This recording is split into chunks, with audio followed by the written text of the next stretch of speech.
हाँ तो दोस्तों, हम लाए हैं आपके लिए एक छोटी सी कहानी। ये कहानी है जीवों पर दया करो। ये स्कूल के छोटे बच्चों की है, जो दो बच्चियां सबसे बेस्ट सहेली थी। उन सहेलियों के नाम, एक का नाम तो श्रद्धा और दूसरी सहेली का नाम श्रद्धा आज अपने स्कूल का कोट पहनकर नहीं आई थी। उसने ओवरकोट पहना हुआ था। जैसे ही वह स्कूल के द्वार पर पहुंची तो चौकीदार ने उसे देख लिया और देखते ही उसे रोक लिया। जैसे ही उसको चौकीदार श्रद्धा को प्रधान अध्यापिका जी के पास लेकर गया तो उसने तनु को स्कूल के द्वार पर भी देख लिया। तनु उसकी सहेली थी।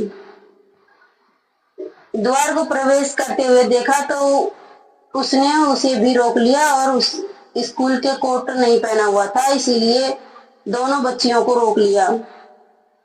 चौकीदार दोनों बच्चियों को पकड़कर प्रधानाध्यापिका जी के पास कक्ष में ले गए। प्रधानाध्यापिका एक तीक्ष्ण बुद्धि की महिला थी। उसने गंभीरता से उनसे पूछा, क्या बात है, तुम दोनों स्कूल का कोट क्यों नहीं पहन कर आए? तुम दोनों ने आज स्कूल का कोट क्यों नहीं पहना? ये ओवरकोट में कैसे आए हो?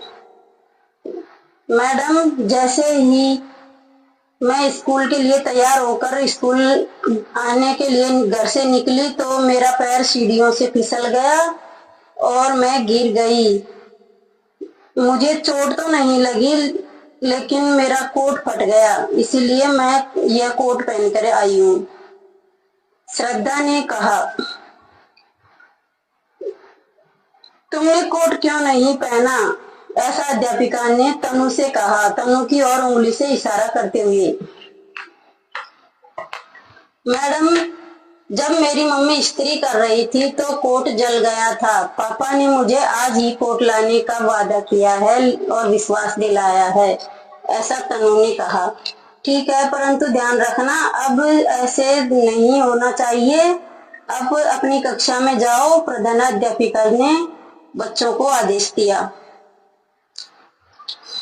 श्रद्धा और तनु अच्छी सहेली थी। वे 5वीं कक्षा की छात्रा थी। वे दोनों एक दूसरे को देखकर गुप्त रूप से मुस्कुराने लगी और अपनी कक्षा में चली गई। घंटी बजने पर स्कूल की छुट्टी हुई। प्रधानाध्यापिका मुख्य द्वार पर खड़ी थी।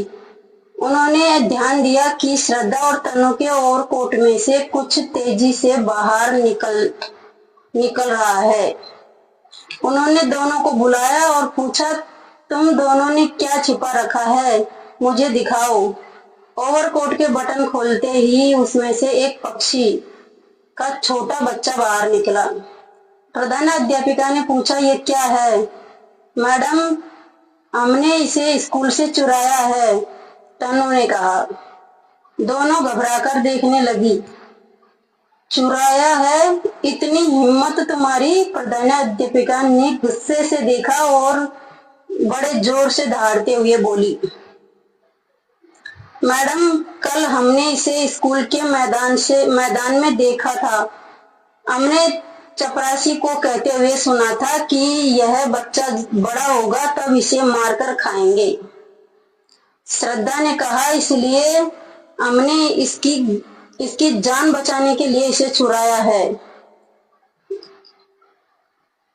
और इसी कारण हम आज ओवरकोट पहनकर आए हैं। ना तो हमारे कोट फटे हैं और ना ही हमारा कोट जला है।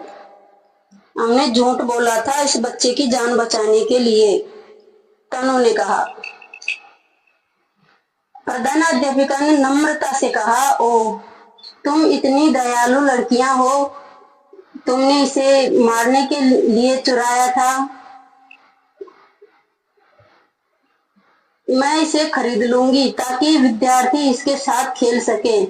श्रद्धा और तनु भयमुक्त हो गई और प्रधानाध्यापिका ने उसे खरीद लिया और आदर की दृष्टि से बच्चों को देख रही थी। बच्चों ने उसकी जान बचाई। इसके लिए प्रधानाध्यापिका ने बच्चों को धन्यवाद दिया और शाबाशी भी दी। इससे प्रेरणा मिलती है। हमें अपने